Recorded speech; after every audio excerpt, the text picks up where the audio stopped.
Hello लोगोफोर बरायबाय बड' जब इनफो अफिसियेल इउटुब चेनेलाव बिग आपडेट बेनो जाबाय एडमिट आरो एग्जाम डेट ओंखारबाय थ' बे पस्टआ जाबाय ग्रेड 3 LDA आरो कपिस्ट ग्रेड 3 आव ओंखारदोंमोन 237 गुवाहाटी हाइकर्टनि आन्डाराव डिस्ट्रिक्ट वाइसआव एग्जाम जासिगोन आरो भेकेन्सियाबो डिस्ट्रिक्ट वाइसआव दंखाजोबो आरो बे एग्जाम डेटआ ओंखारबाय 22 मेआव स' नोंथांमोना सानडे खालि एग्जामखौ होनो हासिगोन गावनि डिस्ट्रिक्टआव नों जि डिस्ट्रिक्टआव एप्लाइ खालामदोंमोन बेयावनो नोंथांमोना एग्जामखौ होनो हासिगोन दा लोगोफोर फै जों डिटेल्सखौ नायनि आरो बोरै चेक खालामगोन नोंथांमोना डिटेल्सखौ होगासिनो दङ बेनिखायनो भिडिअखौ नोंथांमोना लास्टआव लाइक खालामबानो जाबाय आरो नोंथाङा चेनेलाव गोदानै फैदोंबा साबस्क्राइब खालामनानै लानो हागोन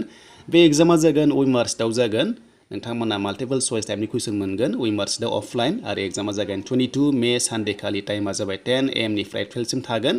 आरो नोंथांमोना जायफ्रा लिस्ट ओंखारदों अब्लासो नोंथांमोनाहाय एग्जामखौ होनो हागोन आरो बेयावनो नोंथांमोना रल नाम्बारखौ लानो हाखासिगोन दा लोगोफोर जों नायगोन फै डिटेल्सखौ बोरै मोनगोन आरो एडमिट माब्ला मोननाय जागोन दा लोगोफोर एडमिटखौ नोंथांमोना मोनगोन 10 मेनिफ्राय मोनगोन 3 PM निफ्राय डाउनलड खालामनो हागोन लिंकखौ नोंथांमोना डिसक्रिपसनाव मोनगोन आं होना दोनगोन आरो नोंथांमोननो एडमिट होयोबा फिन खनसेबाव आपडेटखौ लाना फैगोन दा गोबां कमेन्ट्स खालामो एडमिट मोना होननानै दा फाइनालि नोंथांमोना मोनसिगोन एडमिट मोनसिगोन आरो एग्जामा डेटआ गासिबो ओंखारजोबखाबाय ग्रेड 3 मोन बे पस्टआ थ' नोंथांमोना नायफिनदो सिगांनि PDF फाइलखौ डाउनलड खालामनानै जे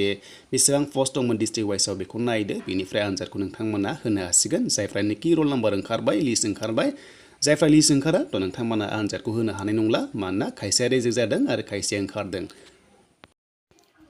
थ' दानिया बोरै नायगोन लिस्टखौ आं नोंथांमोना दायो लिंकखौ डिसक्रिपसनाव होना दोनदों बेनिफ्राय डिस्ट्रिक्ट वाइसआव नोंथांमोनाबो गावनि केन्डिडेट नेम बेनिफ्राय रल नाम्बारखौ नायनोबा बेयाव फैना नायनो हागोन आं लिंक होखाबाय थ' बेयाव जायखिजाया डिस्ट्रिक्ट नोंथांमोना सेलेक्ट खालामनानै नायनो हागोन दा बिदिबा जोंनि उदालगुरिखौ नायनोसै दा उदालगुरियाव बेसेबां एप्लाइ खालामदोंमोन आरो बेसेबां दायो सर्ट लिस्ट जाना दङ एग्जामनि थाखाय थ' बेयाव जों क्लिक खालामबाय उदालगुरियाव दा नोंथांमोनाबो गावनि डिस्ट्रिक्टआव क्लिक खालामनानै नाय दा बेयाव जों नायबाय दा बेयाव नायनाय लोगो थ' बेयाव रल नाम्बार ओंखारदों केन्डिडेट नेम फादार नेम बेयाव ओंखारदों बेनिफ्राय कड नाम्बार दङ सिरियल नाम्बार दङ दा जोंनि उदालगुरियाव गासै दङ बेयाव सेलेक्ट जानाय एबा सर्ट लिस्ट जानाय एग्जामनि थाखाय 318 दङ अके 318 दङ केन्डिडेट्स बेनिफ्राय पस्टआ बारा गैयामोन स' नोंथांमोना सिगांनि अफिसियेल नटिफिकेसन नायफिनबानो जाबाय बेसेबां दङमोन दा बेनिसिमबो लोगोफोर बेनिफ्राय लिंकखौ आं नोंथांमोना डिसक्रिपसनाव होखाजोब्बाय गासैबो नोंथांमोना नायनो हासिगोन थ' जों बे फैनानै जों जायखिजाया मोनसे डिस्ट्रिक्ट जों नायबावगोन दा बेयाव बाक्सा दं चिरां दं बेनिफ्राय क'क्राझाराव जों क्लिक खालामसै दा क'क्राझाराव साबेसे एप्लाइ खालामदों जों बेखौ नायनो हागोन बेयाव लिस्ट ओंखारदों आरो नोंथांमोना एग्जामखौ सेम डेआवनो होनो हागोन एबा 22 मेआवनो जाजोबगोन गासैबो डिस्ट्रिक्टआवनो जागोन